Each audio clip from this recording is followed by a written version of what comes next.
afternoon, everyone. Can you all hear me? Hopefully you can. This session is all about how the global wine market is adapting operating models to drive growth and profitability. I'm going to share paths to growth that work and examples of a few people who've done it. And in doing so, I'll be speaking to two questions: how to scale and takeaways on leveraging technology to achieve sustainable growth.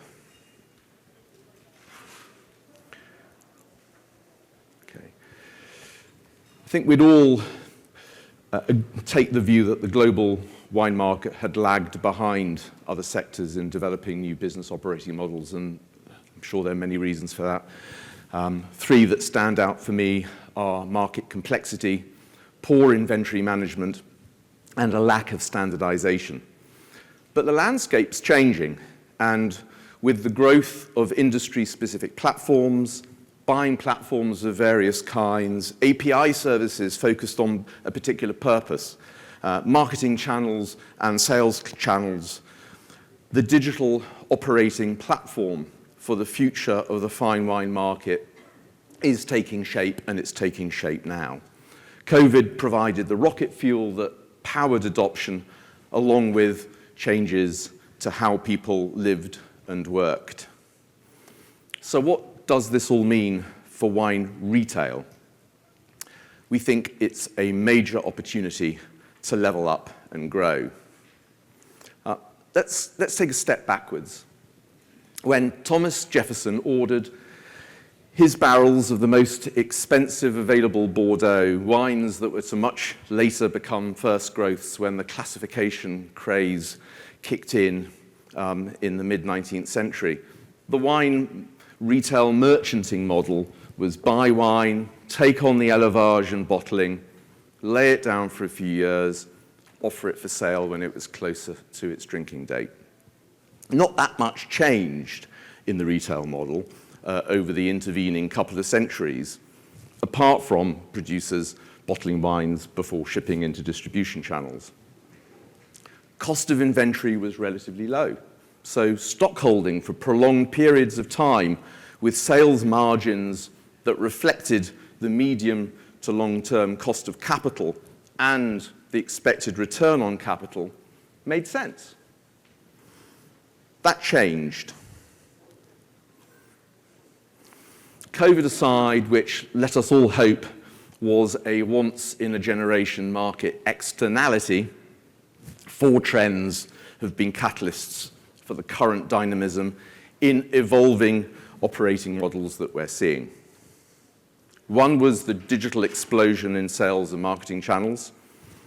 Second was the technology shift away from ERP, under one roof computing, to DOP, digital operating platforms, and the step change in the ease of connectivity within markets that facilitated.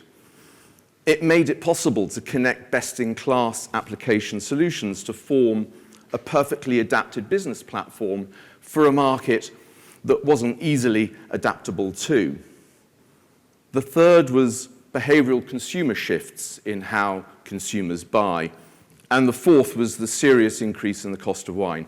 It's no longer straightforward to be a broad-based stockholder covering all bases. So as a retailer, how do you grow? How do you level up with the bigger guys? The first step, the first crucial step, is data mastering. So when I talk about data mastering, I mean a number of things.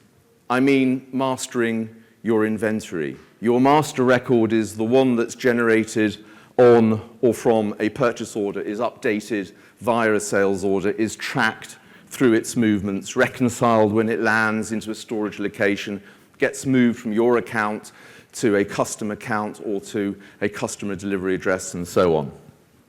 All of that becomes vastly more significant when you start to talk about multi-channel mastering. In order to be successful at multi-channel selling, managing inventory and fulfillment becomes a more significant issue than ever before. How do you master inventory for e-commerce and other channels, phone-based orders, and say LiveX at the same time? It's an inventory availability and scaling issue.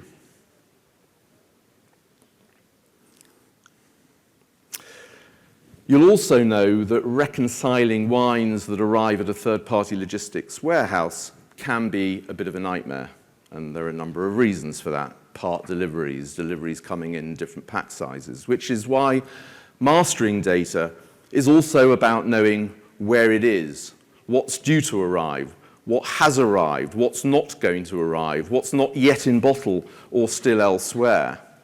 The platform that masters your inventory needs, therefore, also to comprise workflow management, reconciliation, and discrepancy reporting. And finally, let's not forget content mastering. The content overhead of going online, as I'm sure many in this room have found, is really significant. Whether it's product-level content, reviews, scores, drinking dates, product definitions. Content admin becomes 50% or more of the working day for some people, taking them away from connecting with clients and building relationships. Content mastering is enormously assisted by having a strong referential database that underpins your systems, which will be comprising Elwing codes, maybe your codes, all of those product definitions, preloaded images, bottle shots, all of that stuff. So the benefits of mastering, I think, are clearer than ever in a more complicated multi-channel world. It opens up that market potential. It improves consistency. It definitely improves the customer experience. It therefore improves engagement, and it frees up precious resources within your retail business. So you're now mastering your data on a DOP, on a digital operating platform underpinned by product referential data. Let's have a look at some of those channel choices. Of course, e-commerce as part of that setup, but this time mastered from your digital operating platform, and that mastering including product definitions and all that other stuff that we've talked about. Pricing and tagging managed from your digital operating system. Purchasing history consolidated on your digital operating system. And sales order history consolidated from all of those different channels that you're selling through and mastered on your digital operating platform. Multi-channel selling means every other channel you wish to connect with, but concurrently, so you're not sort of taking slithers of your inventory and allocating them on an exclusive basis to one channel or another. That's complicated, and it's prone to mistakes in any case. This is about figuring out what you're going to sell through what channel at what margin, and managing those margins accordingly through things like marketplaces and marketing agents and search engine shopping and Wine Searcher and Pix and LiveX. And not forgetting the omni-channel aspects of multi-channel that's been discussed already today, in-store, phone, and email sales. So you've figured out the addressable market that you want to reach through the channels that you want to connect with, your own and third party. How do you now shape your product offering to align with that extended addressable market?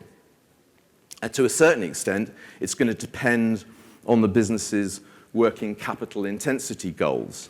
So are you a pure play stockholder? Are you going to stay a stockholder? Are you going to transition to a more blended model? If you're transitioning to a more blended model, how are you going to manage that? How are you going to connect with your sources of supply? How do you take in and manage those product catalogs? Those product catalogs will have your cost price within them. You want to manage your margin at the same time and make sure you're setting up your selling prices for wines within those catalogs, so when it comes time to write a purchase order, it's really easy just to flick a few switches and put those lines that you need to put on the purchase order there. Or do you want to take a parallel approach and pull in sources of supply into virtual inventory? Virtual inventory being sources that you can update, create Delta files at each point of update, or hook up to via APIs. Again, figuring out which bit of those virtual feeds are right for you, figuring out based on the margin that you think you can achieve the availability of stock that is in those feeds in the first place. And building a product sourcing strategy that is going to enable you to grow your wine list and ensure that what you have is fit for purpose for all of those different channels that you're now looking to sell through. As you can imagine, adoption of workflow management is required as a guarantor of customer success and process efficiency improvements. And let's not forget developing a storage offering, a client-face engagement and consignment platform, enabling you to manage your client purchased wines and giving them the visibility of what they bought through you and providing efficient and easy workflow to be able to consign those wines to you or through you.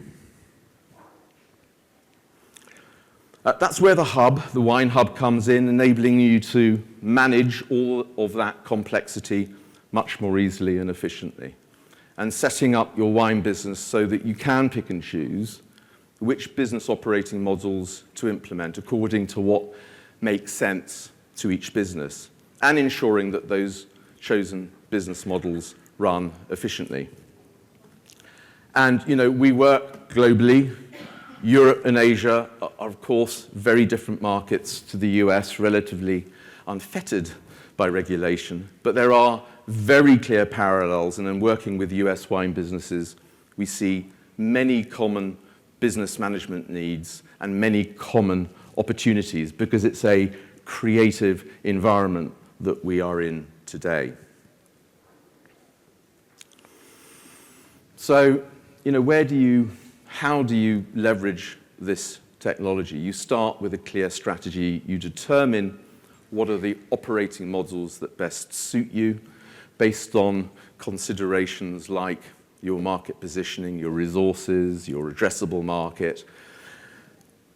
Drive efficiency through workflow management. Reduce the amount of time that your resources are tied up re-originating and rekeying stuff that should already be there, that frees them up and provides you with better resource availability and enables you to start thinking about your business as a multi-channel business. So let's sort of talk about three stories. Three businesses, all a bit different, who have adopted this approach. The first one is really interesting because Brunswick is a business that was founded back in 2016. It does a lot. It's an importer, it's a stockholder, it's a consumer business, it's a storage provider. It does brokerage and consignment, it's going online, and it's opening a shop. They represent a high-growth business connecting and engaging with its clients through a number of channels and showing that it is possible to sustain profitable growth. They doubled their business between 2016 and 19, having posted around $5.7 million in the first year of trading. So it was a really strong start. They then brought on the hub to scale in every way. And as you can see from this quote, they were concerned about their ability to carry on scaling, to carry on opening up new sales channels and be able to kind of keep the momentum going. But they did, and they scaled pretty much everything within their business. They scaled their top-line sales, they scaled the sourcing and selling that they did through third-party platforms, and they doubled again their business between 2020 and now. So I guess These days, they're around about a $28 million business. The second one is a very different example. It's a small one-man band, one-woman band, based in Hong Kong. Iris knew exactly what she needed. She was pretty tech-savvy. Her focus was on inventory management that could handle all the different sorts of stock that she intended to sell, so her own stock and consigned stocks and third-party feeds. That also meant that the business system needed to be able to manage her procurement, organize and track shipping from her European supply chain, and of course handle efficient landing and storage or delivery of client-purchased stocks. She needed to set up e-commerce in a hurry and switch on her personal relationship selling in parallel. So she also had a great start to her business. She started cold. She managed around $3.5 million in the first year. And as you can see, that continues. She's pretty happy. The third example is a business that started up even more recently, just in November 2021. It was founded by a guy called Tom Mann. He had a lot of experience in the market. He also had a lot of experience in tech. In fact, he was the guy who specified the adaptation of NetSuite to the UK wine market with a product called WineSuite. So he knew exactly what he wanted. He had a really clear perspective of the different inventory types he needed a business operating system to support, and the importance of product data references and that underlying referential information. For him, shipping was another really important consideration to automatically calculate the total cost of goods purchased with everything baked in, and to improve the accuracy of those warehouse landings that we touched upon earlier. Finally, he was looking for a platform that supported multi-channel selling and that allowed for different line entry items to be allocated to different sales channels concurrently, including e-commerce. And that's driven his business within 7 months. He's really rocking. He's doing really well. Thank you very much. That's pretty much what I wanted to share with you today. If you've got any questions, don't hesitate to ask. Otherwise, we're getting closer and closer, aren't we, to that moment when we're all going to need a drink. But thanks very much for listening.